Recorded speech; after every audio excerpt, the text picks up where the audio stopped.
Bringing God the glory. Live for God Studio Productions.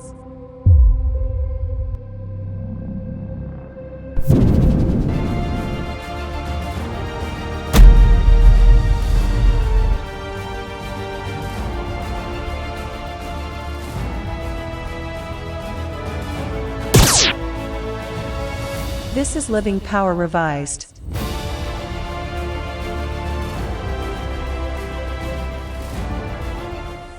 We're in John chapter 2, beginning with verse 1. On the third day, there was a wedding at Cana in Galilee, and the mother of Jesus was there. Jesus was invited to the wedding with his disciples. When the wine ran out, the mother of Jesus said to him, "They have no wine." And Jesus said to her, "Woman, what does this have to do with me? My hour has not yet come." His mother said to the servants, "Do whatever he tells you." Now there were 6 stone water jars there for the Jewish rites of purification, each holding 20 or 30 gallons. Jesus said to the servants, "Fill the jars with water," and they filled them up to the brim. And he said to them, "Now draw some out and take it to the master of the feast." So they took it. When the master of the feast tasted the water, now become wine, he did not know where it came from, though the servants who had drawn the water knew. The master of the feast called the bridegroom and said to him, "Everyone serves the good wine first, and when the people have drunk freely, then the poor wine. But you've kept the good wine until now." This is the first of his signs Jesus did at Cana in Galilee, and manifested his glory, and his disciples believed in him. Now I want you to understand what's going on here, and then we'll get into the application of it. There are, as I mentioned, several miracles mentioned in the Gospel of John, and John seems to key in on basically 10 of them, and he does so to point out some specific truth about Jesus. So each miracle is unique in that it highlights something about Jesus and about his life and about really what it is that God wants us to see about him. Now remember John's reason for writing the Gospel of John. It's in John chapter 20, verse 31. "These are written so that you may believe that Jesus is the Christ," that's the Messiah, "the Son of God," that means God, "and that by believing you may have life in his name." That's the whole reason that John writes his Gospel. That's the whole reason why he introduces these miracles. So as we study these miracles, it's important for us to really get a handle on what these miracles mean. What is it that John wants us to see about each specific miracle and the application for our life? Now, I want you to take a look. I'm going to give you a real quick list to kind of give you an overview of what we're going to be doing for the next 3 years as we look at these miracles. And there are 10, there are more than 10, but there are 10 basic miracles that John seems to highlight in his gospel. First one is the one we're going to look at today, is the water changed into wine. And that is the miracle of his revelation. That's where Jesus reveals who he is, what he's all about. The second miracle is the healing of a nobleman's son, which is the miracle of his authority, reveals his authority. The third one is the healing of a crippled man, which is the miracle of his deity. It shows that he is God. The fourth one is the feeding of the multitude, the 5,000 men plus women and children, so there's probably around 20,000. But the feeding of the multitude, which is the miracle of his creation. Then the fifth one is the walking on the water, which is the miracle of his dominion over nature. The sixth one is the healing of the man that was born blind, which is a picture of the miracle of his compassion. The seventh one is the resurrection of Lazarus, which is the miracle of his power over death. The eighth one is the death on the cross. Now, we don't normally think of that as a miracle, but it is a miracle. It is the miracle of redemption. Then the ninth one is the resurrection of Jesus, which is the miracle of his lordship. And then there's one more miracle that we generally don't talk about, we miss, and we will get to in 2017.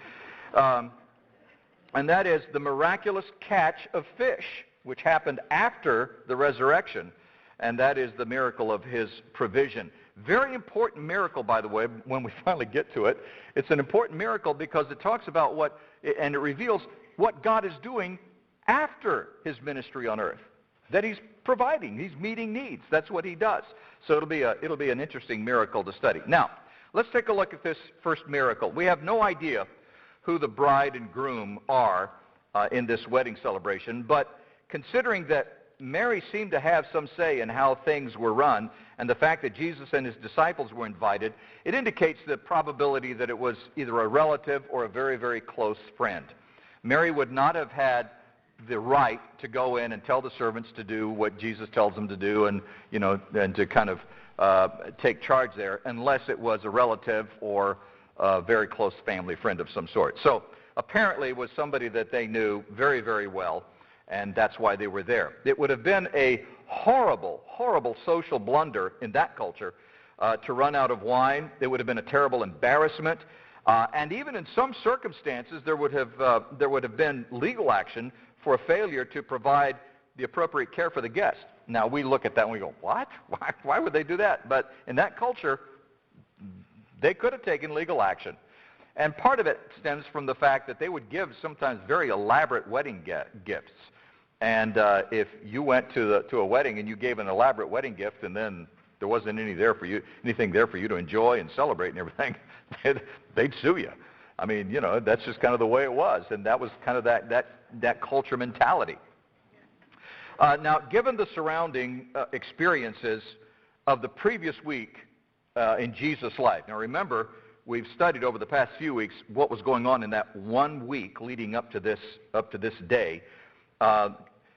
Given all of the surrounding experiences that had happened during that week, it's not inconceivable that Mary understood that Jesus' ministry was beginning. Remember, their ministry as would start when you were 30 years old. If you were in the ministry, as it were, after having gone to school or seminary or whatever you want to call it, and they often refer to it, the school at the Essenes, as the school of the prophets. You started your ministry at the age of 30. And so he's 30 years old. He's drawn some disciples to himself based on the circumstances of his birth. Now, this is what Mary has got to be seeing all of this. Based on the circumstances of his birth that she remembers, the shepherds and the magi, the appearance of the angel, the words of Simeon and Anna when they took Jesus to be dedicated, Jesus' experience in the temple when he was 12 years old. Based on all of those things that Mary remembers, she has reason to know that Jesus is the Messiah and that his public ministry is beginning. So it would not have been inconceivable for Mary to understand, or at least have some concept of what was going on at that time. And Jesus' response to her has been a subject of discussion and debate for centuries. She realizes that they've got an issue here. They're out of wine, which would have been a horrible and embarrassing social faux pas. And so she asks Jesus to do something about it. Now, she doesn't tell him what to do about it. She just says, here's the problem.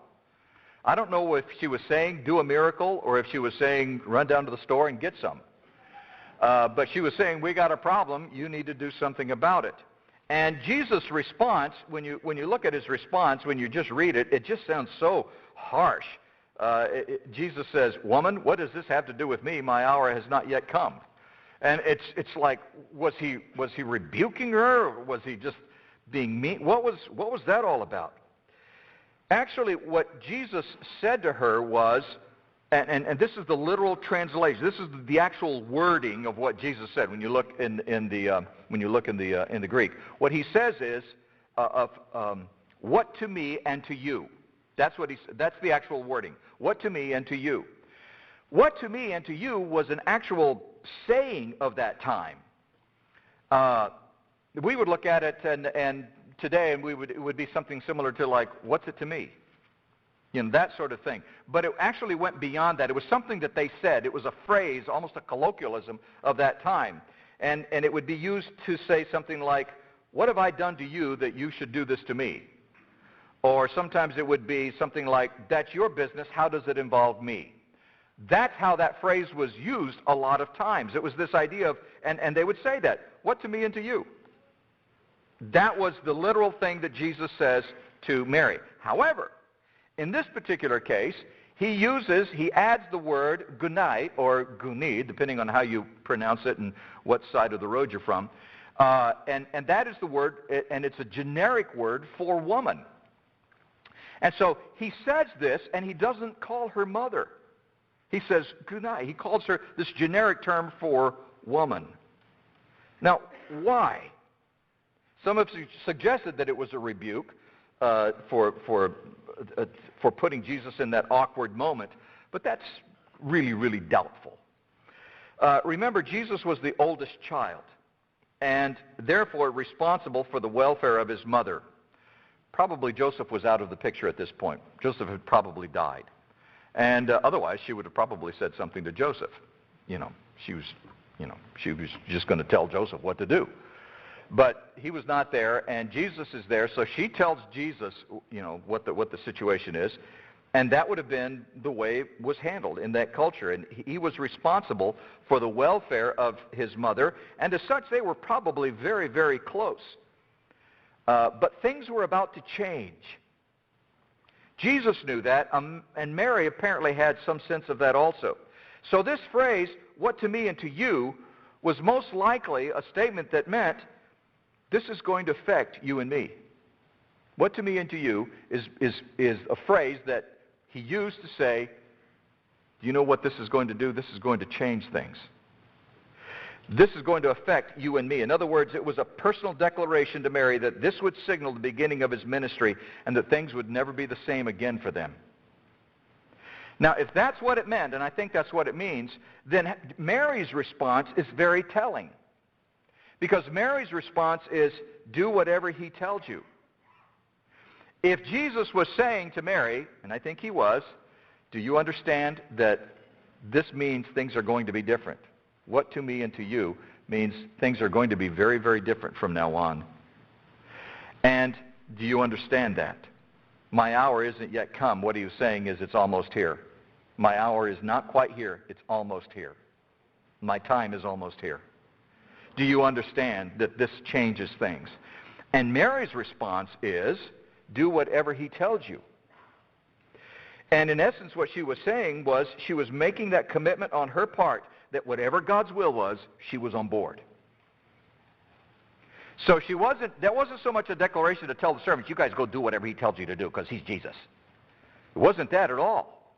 It was a response to Jesus to say, Jesus, whatever happens, I'm ready. I'm on board.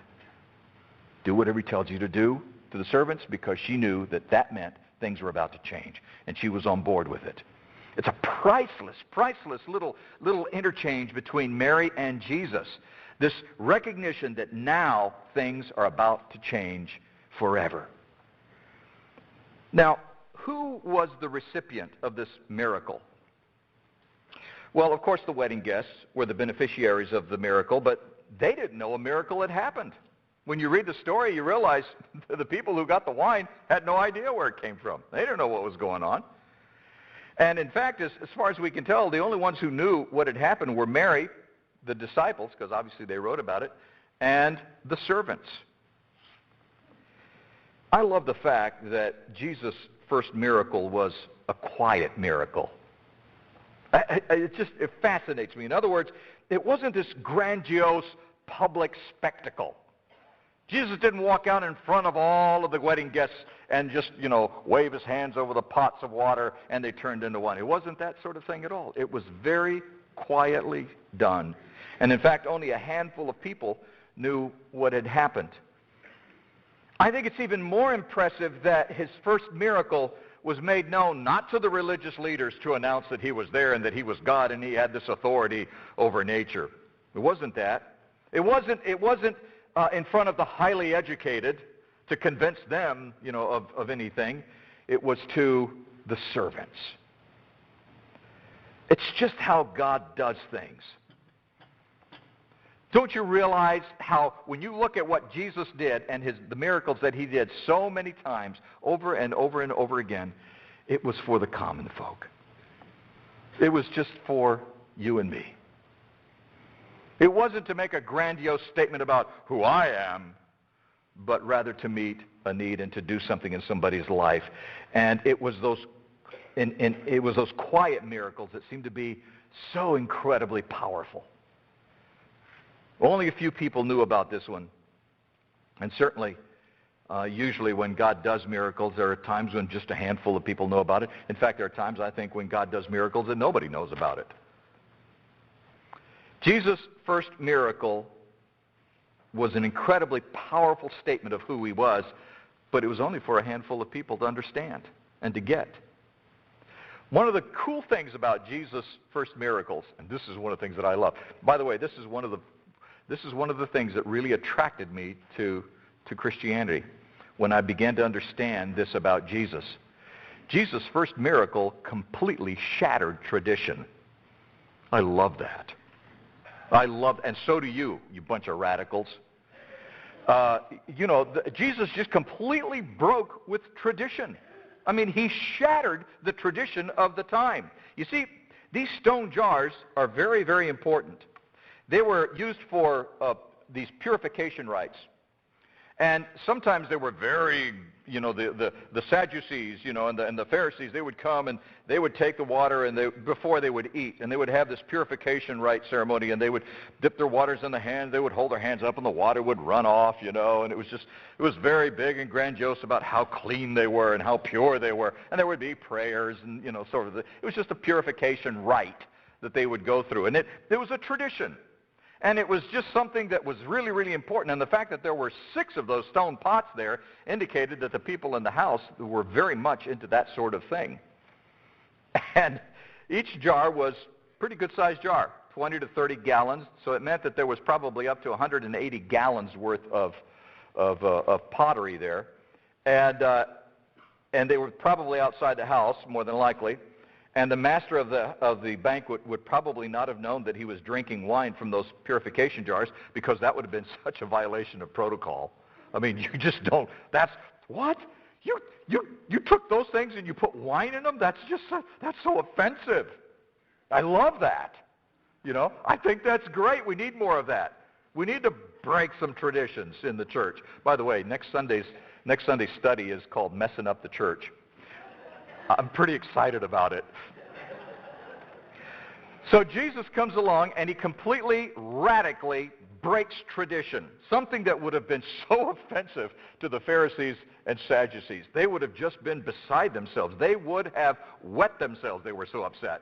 And I don't know if you could say that, but I did. And it was that important to them. And Jesus just said, I don't care. Where else are you going to put the wine? Anybody? They didn't have little wine glasses back then.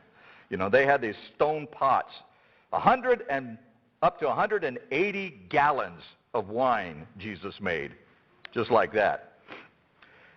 It should not be lost on us that by converting the water in these pots to wine, that Jesus violated a very serious tradition. And in doing so, what he was saying was, the old order is out and the new way is here. I think that's very important for us to understand, that when Jesus decides to act in our lives, he doesn't do it the way we think he should do it. And he breaks our traditions. He violates our traditions. There are times that God does things that violates the things that we think should happen. And there are times that God will do some things in a church and in his people that we just think is, how can that be? That's so wrong. Why is it wrong? Because it's our tradition. It becomes our ritual. And because it's our ritual, it's so incredibly important to us. And we just think, and God breaks that. He breaks and violates that tradition in our lives sometimes. The very first miracle, Jesus breaks tradition. When God begins to do a work in your life, he's going to break tradition. He's going to violate some of those things that you thought were so incredibly important and sanctimonious. And he's going to break those and shatter those in your lives, and you're going to realize maybe that wasn't that important. Maybe it wasn't that big of a deal. Because what God does is far more important than what you do. Nor should we miss, by the way, the quality of the quality factor, I call it. It was interesting that the master of the banquet just went on about how great this wine was. He just went on and on and on. He said, wow, normally people bring the good stuff, and then they start with that, and then they give you the poor stuff because you've already been drinking for a while and you don't care, and so forth. But you bring the good stuff in at the end. Wow, this is amazing. What's amazing to me was that these guys recognized that it was better than what they had been drinking. And there was something about it. It was so incredibly good to them. They were stunned by the quality of something that Jesus had done, and they didn't even know it. They didn't know that Jesus had done this. And so it's important for us to understand this and not miss the parallel of what it's saying. The parallel of high quality of life enjoyed by all those who have Jesus as Lord of their life. Don't miss that parallel. Don't miss drawing that conclusion from that. The late Leon Morris, who was a Bible scholar from Australia, made a fascinating statement one time about this very thing. He said, when Jesus changed the water from water to wine, Jesus changed the water of Judaism into the wine of Christianity and the water of the law into the wine of the gospel. That is exactly what happened in that first miracle. Jesus took something that was so common, but it was important to them, shattered their tradition, and met a need in their life, and did something that most of them didn't even understand that he had done. It didn't make sense to them, and they probably would not have even drank the wine if they had known what Jesus had done. Because they would have been so pompous about you've done the stone pots, I can't believe you used the stone pots, and they would have missed out on the miracle. On behalf of Dan Hurst and the Open Class, we'd like to thank you for watching. We hope it's a blessing.